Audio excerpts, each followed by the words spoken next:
మాకేమన్నా అయిపోయాయి కదా మీ గవర్నమెంట్ మా బిడ్డలు చూస్తుంది సార్. ఎవరు చూస్తారు? నాకు 3 బిడ్డలు, 2 ఆడబిడ్డలు. మీరు చూస్తారా? మీ గవర్నమెంట్ చూస్తుంది. నన్ను తీసుకొచ్చి మామగారే వెళ్ళేసా ఇద్దమ్మా దీన్ని చేతిలో పెడతా ఉంటే చూసిన బతుకొని ఆయన భూమే కావాలంటే దయచేసి మాకేమన్నా ఇచ్చిడంట. నేనైతే సార్ నాకు అవసరం లేదు. మీరు తీసుకొని వెళ్ళినండి వాళ్ళంతా రాసుకుంటారు. ఒకరి మీద ఒకరికి చెప్పేది, వాళ్ళ మీద వీళ్ళకి చెప్పేది, వీళ్ళ మీద వాళ్ళకి చెప్పేది. ఇది కాదు సార్ గవర్నమెంట్.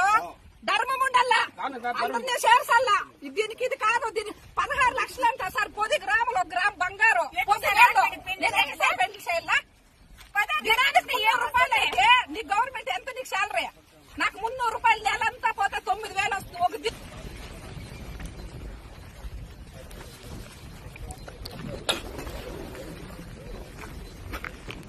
ఒక చేసుకోకుండా నా భూమి లేదు అని లేదు. ఇది మాత్రం వాస్తవము. అంతే నేను చెప్పేది లాస్ట్కి.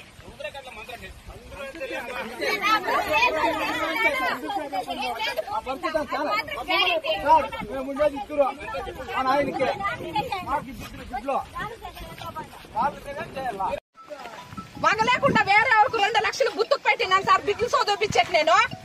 చూడు అయిపోయాడు ఉన్నాడు, అయిపోయి 2 లక్షలు తీసుకున్నాను. బిడ్డలు చదివిస్తా ఉన్నాను.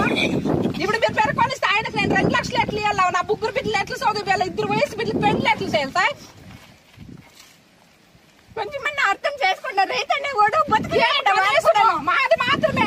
ఇంకా అట్లా ఇంకా ఇట్లా అదేం సార్ అంత టార్గెట్? ఏమన్నా ఏం చేయండమో లేదా ఎవరు సొమ్మకన్నా మేము పోతా ఉంటామా?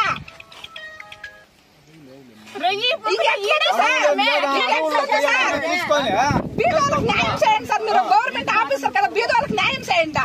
దయచేసి మా బీదోళ్ళని అర్థం చేసుకోండి. లేదు మాకు కూడా శాంతి ఉంటే వేరేగా ఉంటే తీసుకోపోండి సార్. మేము వద్దంటే మాకు ఉండేది 1.5 ఎకరా సార్. అది ఇచ్చేస్తే మాకు జూన్